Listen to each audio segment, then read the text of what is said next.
That's one small step for man,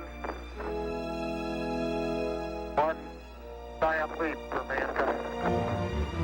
It is the first human footstep on the moon, and the world is forever changed. Fantastic feeling. It was one of great accomplishment. It was almost miraculous. We did it for all the right reasons. We did come in peace for all mankind. On July 20th, 1969, as the lunar dust compresses beneath the boot of astronaut Neil Armstrong, NASA's Apollo project scores a bullseye.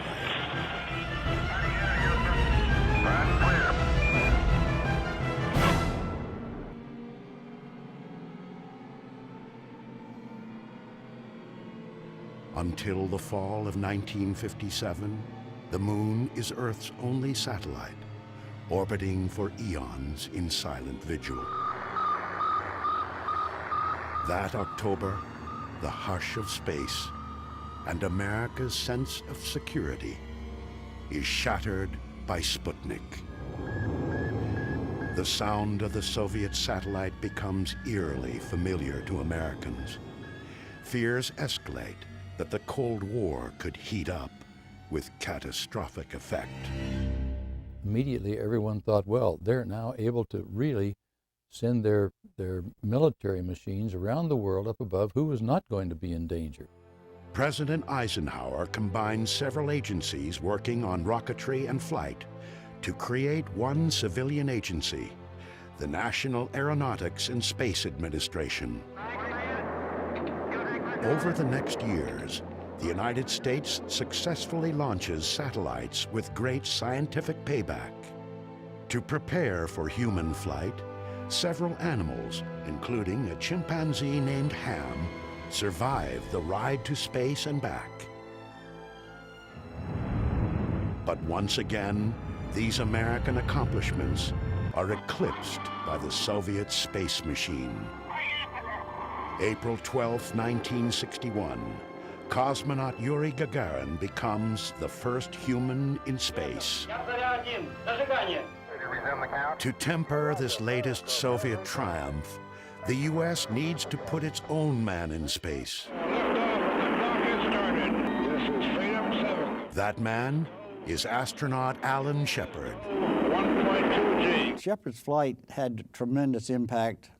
I think it was the leading technological accomplishment of that era and led to the whole future of the exploration to the moon.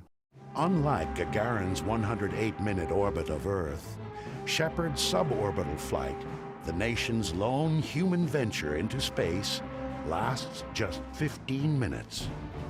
Nonetheless, President Kennedy goes before Congress and lays down the gauntlet. I believe that this nation should commit itself to achieving the goal before this decade is out of landing a man on the moon and returning him safely to the Earth. The combination of the Gagarin flight and the Bay of Pigs disaster with Cuba, I think, pushed Kennedy towards something that would be positive and would show that we were ahead of the Soviet Union. President Kennedy's interest in space moves beyond just beating the Soviets. As his passion grows, so does his rhetoric. We choose to go to the moon in this decade and do the other things, not because they are easy, but because they are hard.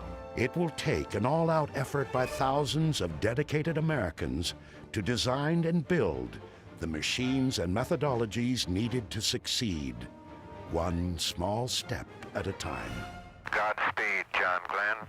February 20th, 1962. John Glenn circumnavigates the Earth 3 times. The single most important factor was that man could survive and perform as well at 0 gravity as he could at 1 G. 0 G, and I feel fine. By May 1963, the U.S. Mercury program flies 6 manned flights. But the last, Gordon Cooper's 34-hour solo mission, still leaves the moon out of America's reach. The Gemini program is the next step. Its larger capsule carries 2 astronauts. Mercury veteran Gus Grissom flies with John Young aboard Gemini 3, the program's first manned flight. On Gemini 4, Ed White opens the hatch and steps out into the void as America's first spacewalker. I feel like $1 million. I'm gonna pick up. Extravehicular activity, EVA, in NASA speak, is critical to a moon mission. Go. 5, 4, 3, 2, 1. Ignition. Engine start. So too is the ability of 2 spacecraft to meet up or rendezvous in space. It happens on Jim Lovell's first flight. The first rendezvous, Gemini 6 with Gemini 7, I think was a magnificent milestone in the quest to go to the moon, because we had to determine the types of rendezvous that we want to do around the moon, and we first had it just about around the Earth.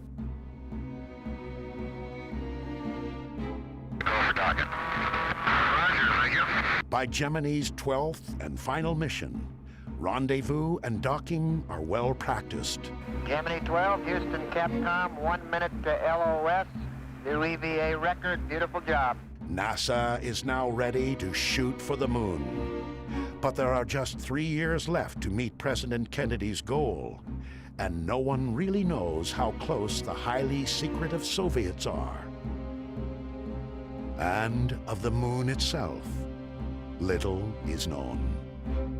Could be dust up to 25, 30 feet thick.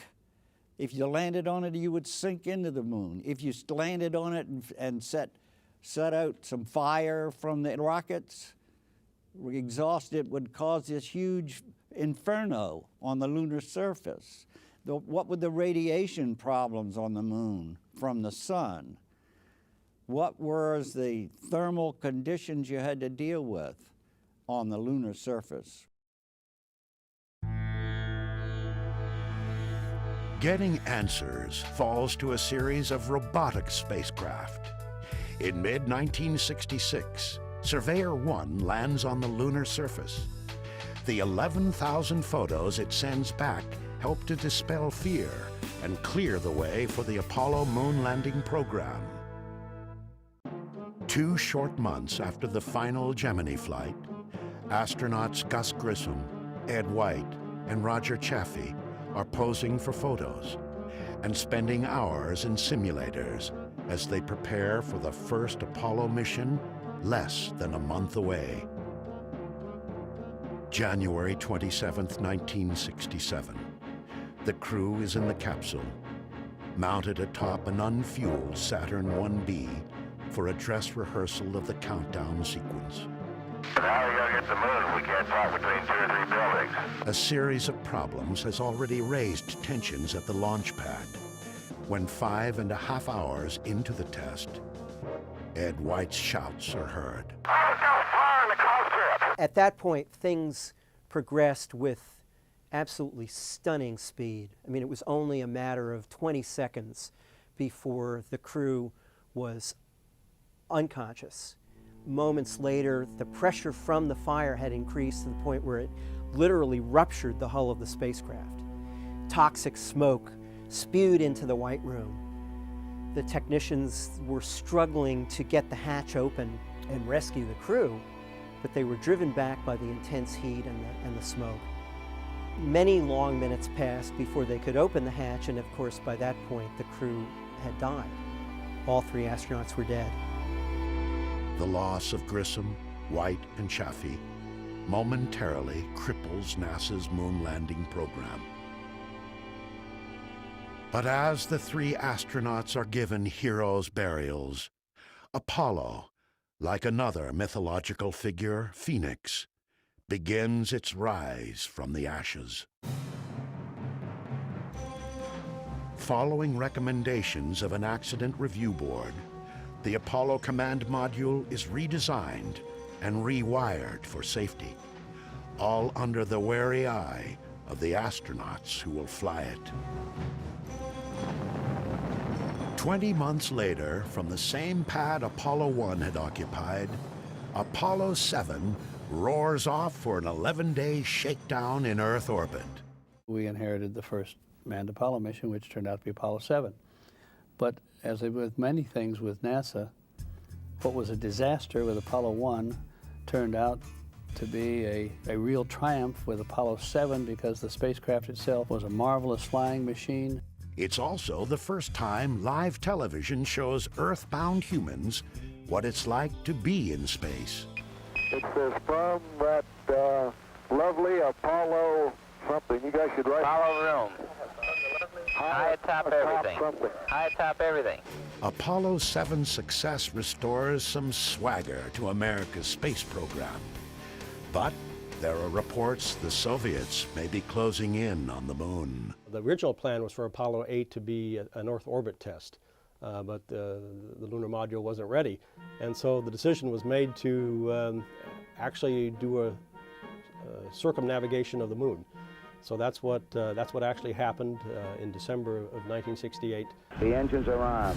4, 3, 2, 1, 0. Commander Frank Borman, veteran astronaut Jim Lovell, and rookie Bill Anders are the first humans to ride the Saturn V's 7.5 million pounds of thrust. We were way up on the top, like a ladybug on the end of your automobile's whip antenna. So as these big engines were thrashing around to keep this thing straight up, boy, the ladybug was getting thrashed. And it was so loud, we couldn't talk. The vibration, the thrashing was violent, and you couldn't see the instrument panel. But when we cleared the pad and had some aerodynamic stability and didn't have this noise, why things steadied out, and by that time my heart stopped racing. Apollo 8 is the first time humans venture beyond Earth's gravity. Lovell marvels at never-seen-before sights. I can see the entire Earth now out of the center window. I can see Florida, Cuba, Central America. Christmas Eve Day, 1968. With the moon dwarfing the nearing spacecraft, Commander Borman fires the main engine on the Apollo service module. The craft slows, then slides into orbit around the moon. The world watches in awe, but none more so than the three men peering out the tiny windows of their capsule. We were the first three people to leave the confines of the Earth and be captured by another body. First time three people saw the far side of the moon. First time that we had gone so far, and the first time that we saw the Earth from 240,000 miles away. So in that respect, I kind of thought that Apollo 8 was really a milestone and a high point of my career. The vast loneliness up here on the moon is awe-inspiring, and it makes you realize just what you have back there on Earth. The Earth from here is a grand oasis in the big vastness of space. As the moon's pockmarked surface slips quietly by, the Apollo 8 crew ends its Christmas Eve broadcast with a special message for those back home. And from the crew of Apollo 8, we close with good night, good luck, a Merry Christmas, and God bless all of you on the good Earth. For all its success, Apollo 8 is missing one key component for a moon landing. The lunar module, still being built, is overweight and behind schedule. It's not a simple thing. Spacecraft never landed on another celestial body, so the design had to be done from scratch. One of the main things you had to figure out was that you had to have a rocket on the ascent stage especially that you had to be 100% sure would work, because you didn't want the two astronauts sitting on the lunar surface and the rocket didn't work. The first LEM is ready for testing in Earth orbit on Apollo 9. The LEM is put through its paces and proves it's ready to go to the moon. With one significant limitation. Still too heavy, the LEM can't land. So Apollo 10, like Apollo 8 before it, will only orbit the moon and test rendezvous the lander with the command module. This is really a rugged planet. As John Young watches from his command module, Charlie Brown, Commander Tom Stafford and LEM pilot Gene Cernan undock Snoopy, their lander that can't. And I was doing backup maneuvers to the attitudes, and if they couldn't do the maneuvers, I would do the maneuvers and hopefully rescue them. But I was always ready in case their vehicle blew up or something to come back without them. To test a landing approach, the LEM drops to within 9 miles of the moon's surface and gets a good look at the site NASA has selected for the first touchdown. Skimming the surface at nearly 3,700 miles an hour, Cernan peers out his window at Lunar Mountains. We is down among them, Charlie. Roger, I hear you weaving your way up the freeway. Roger, fantastic, Charlie, fantastic. I felt like I had to pick up my feet to keep from dragging my heels on the top of those mountains. When you move that fast across the surface and you're that close, it's an overpowering experience.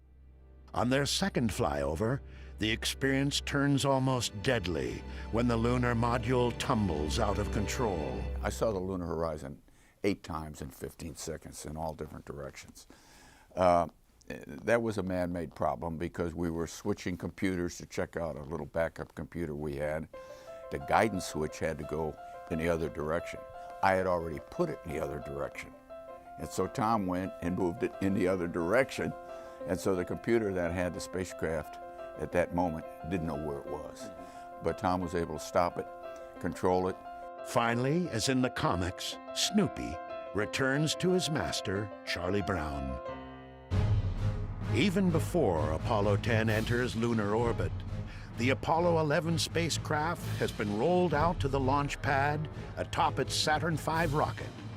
In less than 2 months, its crew will try and safely set it down on the moon.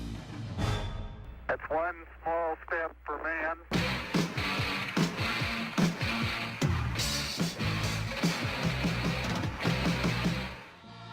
I was in the student houses at Caltech, and we were watching the TV and all the excitement about, landing on another celestial object. And I had no idea that one day I'll become the director of JPL. But reflecting back on it, I mean, that was really something I remember forever. One giant leap for mankind.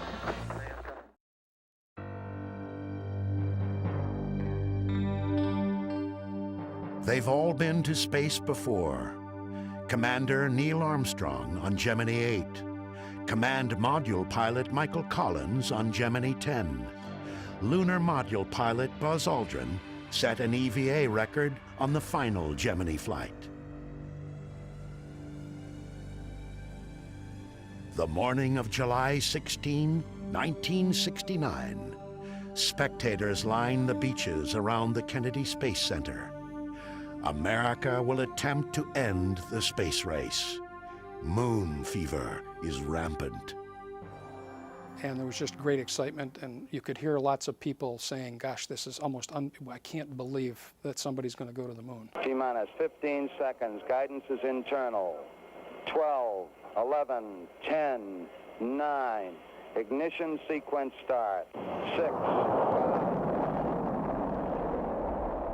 At 9:32 a.m., the Saturn V's giant engines roar to life.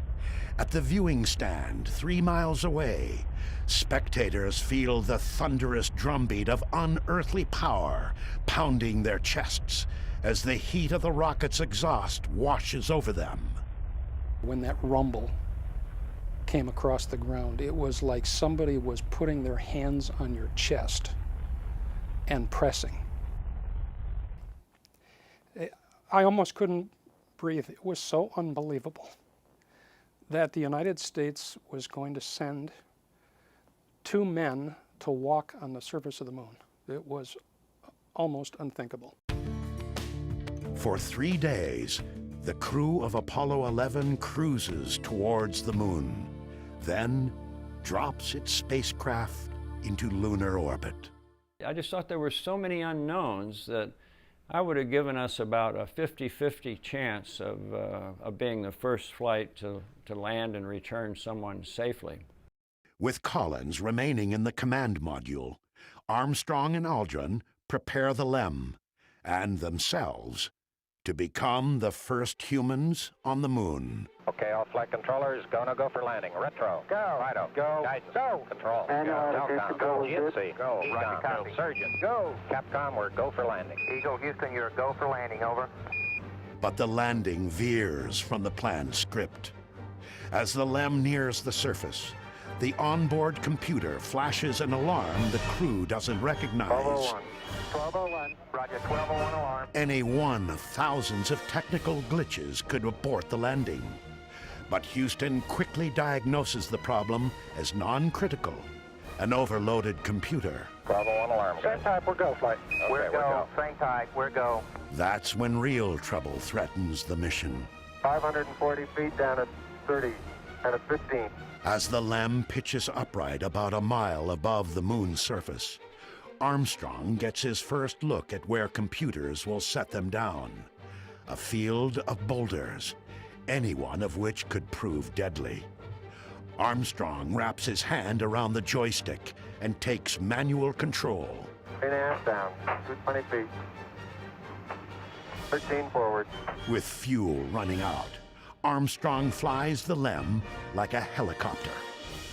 Aldrin keeps his eye on their altitude, forward speed, and rate of descent, calling out the numbers. 100 feet, 3.5 down, 9 forward. At 60 seconds, we're still 100 feet up. I was nervous. Okay, at 30 seconds, we were 10 feet. I figured we had it made. But 100 feet, we're thereabouts at 60 seconds, you could very easily just not be where you want to be. 4 forward, drift into the right a little. Sort of like driving your car when the gas gauge is reading empty, but you know that when it gets down there, you got a few more miles left. Well, that was the situation we faced. And I think it was in the last seconds. Everybody was holding their breath. It was pretty dicey. Contact light. Okay, engine stop. APA at a descent. Mode control both auto, descent engine command override off. Engine arm off. 413 is in. We've had shutdown. We copy you down, Eagle. Okay, everybody, T1. Stand by for T1. Tranquility Base here. The Eagle has landed. Man on the moon. Ooh. Oh, boy. Thank you. You're looking good here. Boy. Okay, we're going to be busy for a minute. Like people around the world, of every persuasion and from every walk of life, mission controllers in Houston are overwhelmed. Okay, keep the chatter down in this room. Now, in the control room, we had work to do because we had to very rapidly look at the spacecraft systems and give the crew a stay-no-stay decision that everything was safe to remain in the moon, and we had to accomplish that within the first 2 minutes. Okay, T1, stay, retro. Stay. Fido, stay. Guidance, stay. Control, stay. Telcom, stay. GNC, stay. Econ, stay. Surgeon, stay. Capcom, we're stay for T1. So basically, we had to keep our emotions in check and keep the chatter down for the first 2 hours after landing while everybody in the entire world was celebrating. And we're getting a picture on the TV. You got a good picture, huh? It's distorted, flickering, and at first, upside down. But a small black and white television camera mounted outside the LEM gives the world its first live glimpse of an alien landscape. No one is more interested in seeing that first picture than the man responsible for bringing it to everyone's TV. This whole mission was now about television, in my mind. There were hundreds of millions of people watching, waiting to see the first step on the moon and people on the moon, see a spacecraft on the moon, anything. And if it doesn't work, then probably people actually will know my name years from now as the guy who didn't bring you television from the moon. Okay, Neil, we can see you coming down the ladder now. The world just marveled at this right along with us, and we more or less made the whole world our partners in this thing by inviting people to be there during the launches. And I think that's one of the best things we ever did in the space program. One of the best decisions ever made with regard to the space program was to share that with the world. Okay, I just checked getting back up to that first step. That isn't collapsed too far, but it's adequate to get back up.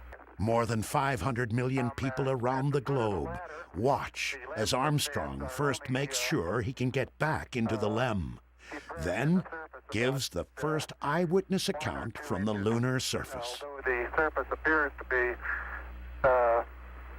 very, very fine-grained as you get close to it. It's almost like a powder. 6.5 hours after landing on the Sea of Tranquility, Neil Armstrong steps off the footpad of the lunar lander and ends the race to the moon. That's one small step for man, one giant leap for mankind. For 2 hours and 31 minutes, Armstrong and Aldrin share their observations. The surface is fine and powdery. I can pick it up loosely with my toe. There seems to be no difficulty in moving around as we suspected. It has a stark beauty all its own. It's like much of the high desert of the United States. It's different, but it's very pretty out here. Beautiful view. Isn't that something? Magnificent sight out here. Magnificent desolation. Aldrin says magnificent, but thinks otherwise. What a desolate place we just landed on. Absolutely no life, no color, really, until you get down and look at the minerals in the rocks, because everything's covered with this little dust. They are the only two beings here, but Armstrong and Aldrin have come for all humanity. Here men from the planet Earth first set foot upon the moon, July 1969 AD. We came in peace for all mankind. The primary and secondary struts are in good shape. With future moon landings dependent upon its integrity, the LEM is examined closely. Antennas are all in place. There's no evidence of problem underneath the LEM due to either the engine exhaust or drainage of any kind. What little science this mission has time for is conducted with a seismometer. A core sampling is taken. I hope you're watching how hard I have to hit this into the ground to the tune of about 5 inches, Houston. No trip is complete without souvenirs. Commander Armstrong tallies up their take of moon rocks for study back on Earth. And we got about, I'd say 20 pounds of carefully selected, if not documented, samples. Houston, roger, well done, out. As Armstrong and Aldrin study the moon, controllers in Houston watch closely over them. Their life-sustaining suits have limited supplies of oxygen and power, and they're reaching their safety margins. Buzz, this is Houston. It's about time for you to start your EVA closeout activities. Roger. 19 minutes later, the first moonwalk is over. Okay, the hatch is closed and latched. As the ascent stage of the Eagle takes flight and Tranquility Base recedes beneath it, the magnitude of the accomplishment begins to sink in for Chris Kraft. In terms of technology, in terms of advancement of the state of the art in science and technology, it was probably the most productive 10 years in the history of man. And when you reflect back on it, it probably was even greater than I could comprehend today. With a scant 5 months to spare, NASA has met President Kennedy's goal. America has gained preeminence in human spaceflight. Yet it's only the beginning. Lunar exploration and science are Apollo's new mission, and the program will land 10 more men on the moon to fulfill it. That's one small step for man.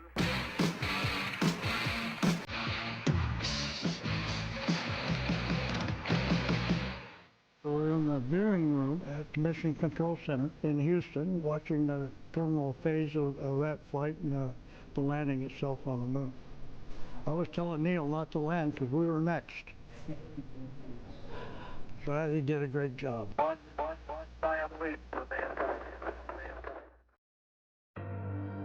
Every Apollo mission starts the same. 3 men in a capsule sit atop the giant Saturn V rocket, waiting for its monstrous engines to propel them off the Earth. The 3-stage Saturn V stands 363 feet tall, and at launch weighs more than 6 million pounds. Its 3 stages generate nearly 9 million pounds of thrust. It is the largest rocket ever flown. 5, 4, 3, 2, 1, 0. All engines running. Commit. Liftoff. When Apollo 12 leaves Pad 39A on the second moon landing mission, the Saturn V proves its mettle. 36 seconds after lifting off in a rainstorm, lightning hits the rocket and waylays the crew's control panel. I don't know what happened here. We had everything in the world drop out. I'm not sure if you get hit by lightning. 16 seconds later, as if to confirm Commander Pete Conrad's theory, a second lightning bolt strikes the rocket. Command Module pilot Dick Gordon watches his entire electrical system shut down. The moment of the lightning strike, the reverse current relays did their job and shut down the fuel cells. So we were not receiving any electrical power from the fuel cells, which was our main source of electrical energy. Fortunately, at that time, the batteries were on the line for the launch itself, so we had electrical power, and that really saved us from automatic abort. 13 Saturn V rockets fly during Apollo, including every moon mission. Although anomalies occur, no Saturn V ever fails. I think I see my crater. Hey, baby. I'm not sure. Including Apollo 12's. There it is! Son of a gun! Right down the middle of the road! A major goal of the mission is to execute a pinpoint landing in an area called the Ocean of Storms. So NASA said, we're going to demonstrate this by picking a certain crater, and then we'll send you there. And the crater we're going to pick is the one that has Surveyor 3 in, that landed inside this crater some 33 months earlier. And that may have been a small one for Neil, but that's a long one for me. And we landed, and the first thing Pete did when he got out was go around and looked and see if Surveyor was in that crater. Boy, you'll never believe it. That's what I see sitting on the side of the crater. The old Surveyor, huh? The old Surveyor, yes, sir. Does that look neat? It can't be any further than 600 feet from here. We have a good shot of you there, Pete. Live television from the moon is now in color. Okay, Houston, I'm going to move the TV camera now.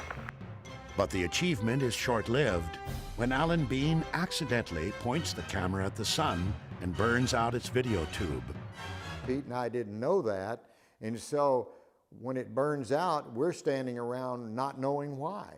Now, the people on the ground knew immediately why, but they never told us. They never said, you pointed it at the sun, it's ruined forever.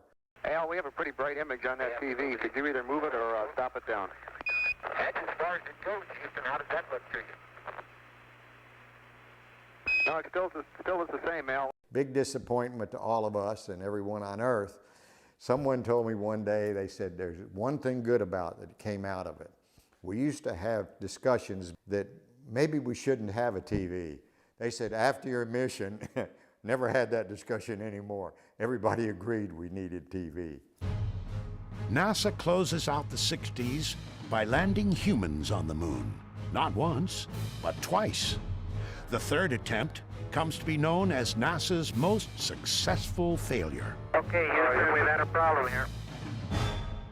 That's one small step for man.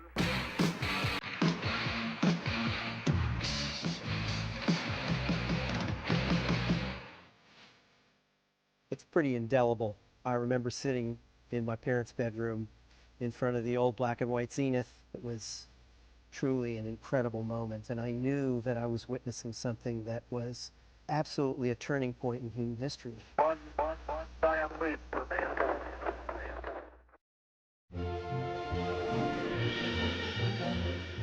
Apollo 13, the third planned moon landing. Commander Jim Lovell's second trip to the moon. This time, he'll not only orbit the lunar surface, but also leave his footprints in its powdery dust. Houston, we've had a problem. But instead of describing a lunar landscape, Lovell finds himself halfway to the moon, talking with Mission Control about his dying command module. Main B bus undervolt. Roger, main B undervolt. Stand by 13, we're looking at it. Electrical power is disrupted, and readings in the capsule and at Mission Control don't jibe. Then Lovell sees something out his window. It looks to me, looking out the hatch, that we are venting something. We are venting something out into space. The explosion of an oxygen tank in the service module has damaged several key systems. The astronauts must scour 24 instruments, 40 alarm indicators, 71 lights, and 566 switches to regain control of their spacecraft. With the loss of oxygen, because we used oxygen to produce electricity, all of our electrical power would quit. And when that happened, because we controlled our engine by means of electrical power, we'd lose the entire propulsion system. And so, you know, essentially, it took a while for all that to sink in. That it dawned on me that we were in very serious trouble. The crew of Apollo 13 never gets the chance to land on the moon. They can only slingshot around it and, with their lunar module Aquarius as their lifeboat, hope to make their way safely back to Earth. We had to invent ways to navigate. We had to find ways to stretch the electrical power. Our crew was suffocating. We had to find ways to remove the carbon dioxide so the crew wouldn't suffer from CO2 poisoning. We never had discussed the possibility of not surviving or getting back to the Earth. It was probably in all of our minds, but we were working hard to figure out what we had to work with and what we had to do to get back. The command module, shut down and unheated for 3 days, would now have to be restarted. Condensation is everywhere. The whole instrument panel was covered with water, and of course I knew that there was water probably behind the panel on all the wiring harnesses, and so we worried about electric shorts. We were virtually going down rows and pushing in circuit breakers. We figured the best we could do is we started down the row and started smelling. You can smell an electric short. We'd back up and pull some out and hope we could quickly isolate which was the culprit. But there are no shorts, due perhaps to the capsule redesign after the Apollo 1 fire. Sealing the electrical connections also means they're now waterproof for landing. Let's get it. Farewell, Aquarius. We thank you. After its harrowing 6-day ordeal, Apollo 13 safely splashes down in the Pacific. The moon landing mission may have failed, but Flight Director Gene Kranz remembers it as the space team's finest hour. NASA, contractor, people out in subcontractors, and test facilities, and individual. It was really amazing to be at the point of the spear and watch this team perform basically against all odds and to come up with solutions that we had never trained or thought about before. While just getting to the moon can prove difficult, landing on its dusty, boulder-strewn, cratered surface is even more problematic. A lunar lander must maneuver like a helicopter, with its rotors replaced by rocket engines. Training with the LEM in Earth's atmosphere is impossible, so the Lunar Lander Research Vehicle is used. The Apollo astronauts call it the flying bedstead. To simulate the 1/6 gravity of the Moon, the LLRV's central jet engine supports most of the vehicle's weight. But flying the LLRV is dangerous. On the afternoon of May 6, 1968, the craft nearly kills Neil Armstrong. Astronaut Bill Anders had flown the same vehicle just hours earlier. The thing flamed out. The attitude control system ran out of fuel, and so Neil was flopping around there and just managed to get out of it. He was very lucky because this thing was just on its main engine with no attitude control, and it was getting close to the ground, and it just kind of rolled out, and Neil looked like he came out of the fireball. And it did look like he went back into the fireball when with his parachute, but he landed just beyond it. 4 of these earthbound trainers are used. 3 will crash, but the actual lunar modules land safely every time. There's good stuff. Okay, yeah, looking great. 60 seconds. 40 feet. 3 feet per second. America's first astronaut, Alan Shepard, returns to spaceflight 10 years later to command Apollo 14's LEM and Terry's to a skillful setdown. We're on the surface. Okay, we made a good landing. Apollo 14 is on the Moon almost 34 hours. About a third of that time is spent moonwalking in the lunar highlands. Certainly the Fra Mauro area where we landed was an interesting place, and with far more relief up and down of the terrain than the earlier flights, which also made the navigation a little more difficult. Particularly, it was kind of like wandering around in the sand dunes, and one sand dune looks about like the other.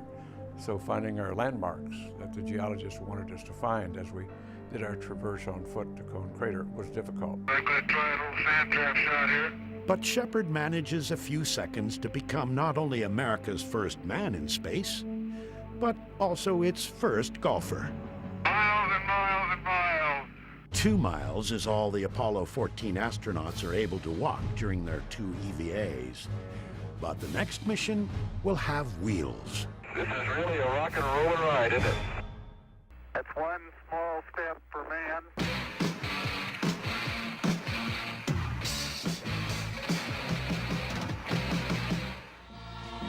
Beautiful, beautiful. Isn't that something? I was in Orlando, in my parents' house, and as the first pictures came through, we were, of course, all just very enthusiastic and enthralled with what was happening. One giant leap for mankind. Okay, Houston, as I stand out here in the wonders of the unknown in Hadley, I sort of realize there's a fundamental truth to our nature. Man must explore. When Apollo 15 Commander Dave Scott descends the LEM's ladder 2 years after Neil Armstrong, he achieves his own first. Scott climbs aboard the first lunar rover with crewmate Jim Irwin, and, as space's first motorist, proceeds to peel out. This is really a rock and roll ride, isn't it? Never been on a ride like this before. Oh boy. I'm glad they got this great suspension system on this thing. More than just a toy, the moon buggy is a science platform, allowing astronauts to venture farther from the LEM than the previous 3 Apollo missions. During 10.5 hours, Scott and Irwin cover 17 miles and examine many interesting sights. A boulder exposed to the surface here, which has got layering within it. It's been weathered away, apparently, and just the surface top is exposed, but the boulder must be about a meter long with 2 to 3 inch layers in it. Working in a suit is very fatiguing. You don't get the food, the water, the rest. So actually we were not only probing the boundaries of geology and exploration, we were also probing the boundaries of human performance.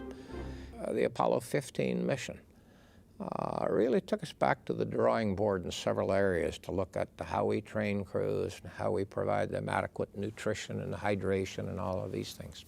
Hey, John, this is perfect with the LIM and the rover and you and Stone Mountain and the old flag.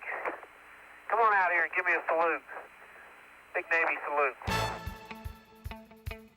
In the summer of 1972, Apollo 16 astronauts John Young and Charlie Duke spend 20 hours searching for volcanic rock in the Descartes Highlands. Ah, Charlie, such form. Oh, Stephen. How about that? I'm going out for the ballet when I get back. You learn another line of work up here. Because of the geological diversity of the moon, they wanted to get some samples from the mountains of the moon, if you will, or the highlands, which was a considerable elevation above the lunar mare. That is the most beautiful sight. What's that? You're standing there on the rim of that crater. Well, it's great to have a lunar rover. When you turn wheels, the front wheels would go this way and the rear wheels would go that way. So you could turn in your own diameter. And because of all the holes on the moon, you need to be able to do that. Ah, here he comes, folks. He's got the hammer out. I knew he couldn't resist. I don't know if this will work or not, Charlie. But it couldn't pick a better spot. Here we go. Hot dog. He did it. It's a very friable rock, apparently, Houston. Okay, outstanding. Science was certainly in the front seat. Of the 6 landings on the moon, the last 3, I think, were devoted completely to the science of it. We'll sample right there and get you a scoopful of this underlying regolith. There'll be just one more flight to the moon. Apollo 17 lifts off in the midnight hour of December 7th, 1972. My God, it was like the sun coming up in the middle of the night. I mean, all of a sudden, this golden light, this flame that was the color of a sunrise, just exploding and filling the sky and filling my field of view, and in silence seeing this rocket ascend, and then without anticipating it, this roar of sound that just swept over us.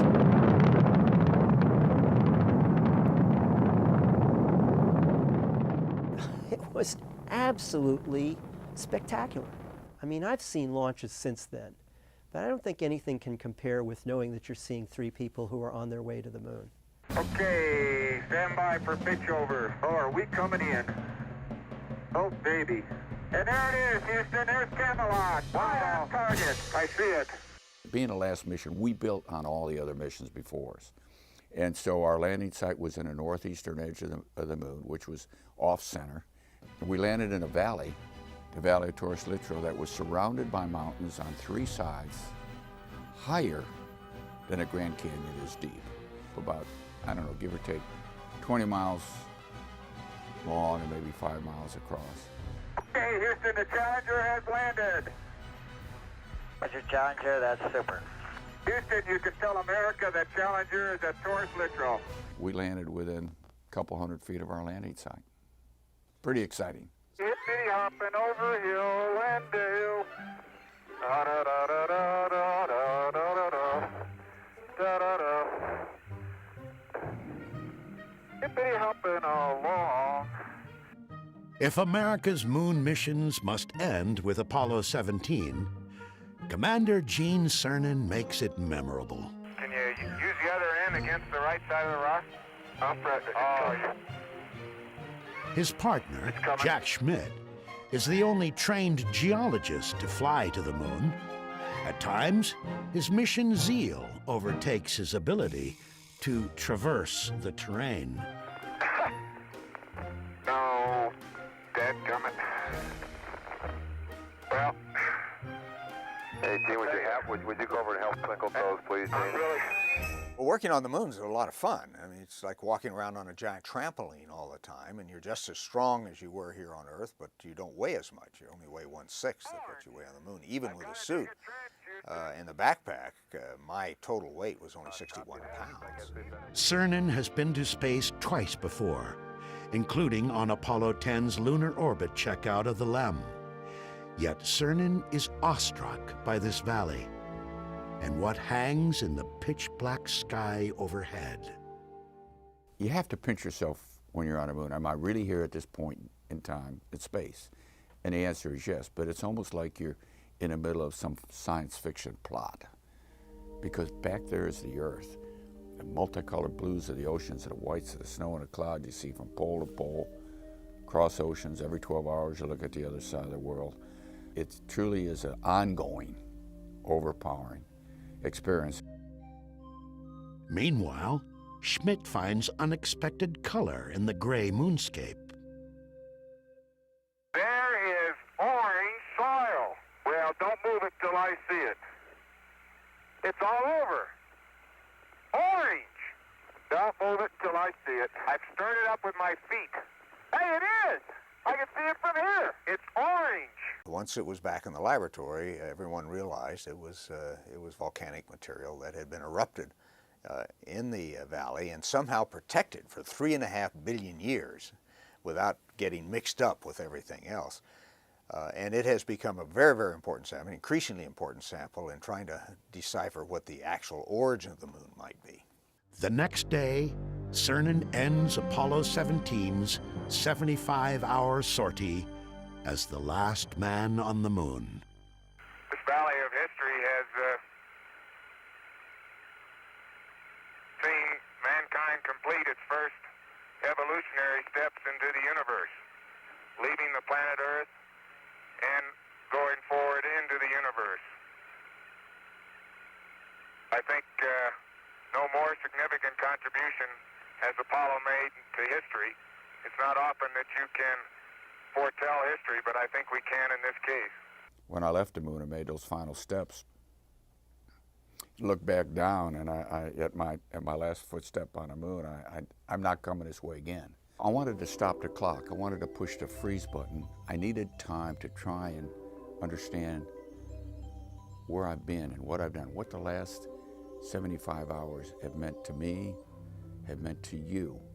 Was the risk worth what I have just, whatever it was I've just done and wherever I've been? I couldn't stop the clock and look back at the Earth and came to the conclusion, you know, I don't know what it all means yet, but I've been lucky. On December 14th, 1972, human exploration of the moon is ceased. 2, 1, ignition. Right away, Houston. What I felt was a sense of disappointment at a great adventure that was ending before its time. And also the sense of a grand human adventure that had ended too soon. We had just begun to scratch the surface of what the moon could tell us. And we go there and we can actually turn the pages in the earliest history of the solar system, which is recorded on the moon like no other place in the solar system.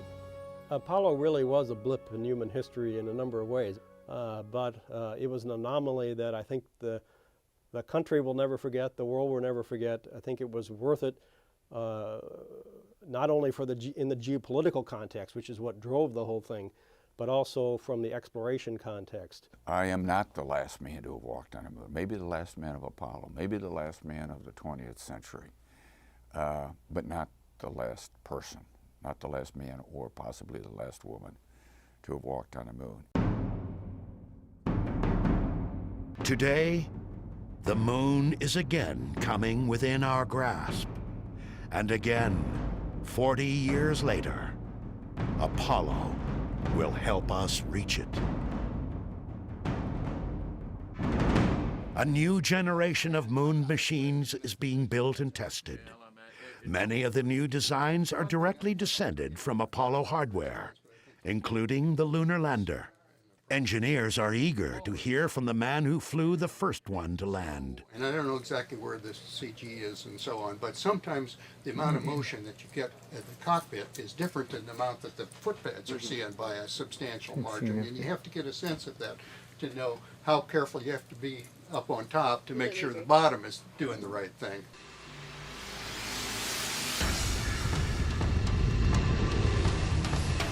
The next generation lunar rover will bear little resemblance to the Apollo buggy. Its explorers will drive the moonscape in shirt sleeves. The key thing about this vehicle is it's a small pressurized rover, so we actually live in the vehicle under pressure. The suits are hanging off the back on devices called suit ports. What we do is we literally open a hatch inside the vehicle, open the back hatch of the suit, step into the suit, and 10 minutes later we're boots on the surface sampling rocks. In an Apollo-style unpressurized rover, you've got 8 hours of consumables in your suit, so you have to go out and turn around and come back at the end of each day, whereas here we're going to live in it. The next astronauts to make footprints in the lunar dust will stay longer, explore farther, and learn more than ever hoped for on July 20th, 1969, when Apollo 11 changed the world forever. It's something that I always hoped would happen in my lifetime, and to see it happening now, to potentially be a part of it, and whether it's my foot on the moon or one of my classmates or somebody from my generation is going to do it, and I think it's great. We did a lot of great work in the 1960s and 70s when we went to the moon, but unfortunately we didn't stay there very long. Now, with their experience, especially under the belt of what we got from the International Space Station and the capability that the Crew Exploration Vehicle gives us, we can actually really explore the moon. It's a whole new planet, a whole new world to go explore. And we've only been to 6 little small spots on it. Now we can go more places. We have a chance to stay there longer. The human endeavor which people put forth to get us to the moon is the human endeavor we once again need. The spirit of Apollo, the legacy of Apollo, is that human endeavor to do what has never been done before, to reach further than we've ever reached before. To be willing to try, to not be deterred by failure. That's what Apollo was all about. And as the centuries unfold, we'll go many, many places, but this is the first, and this needs to be remembered as one of the wonderful things of the 20th century. It is a great adventure.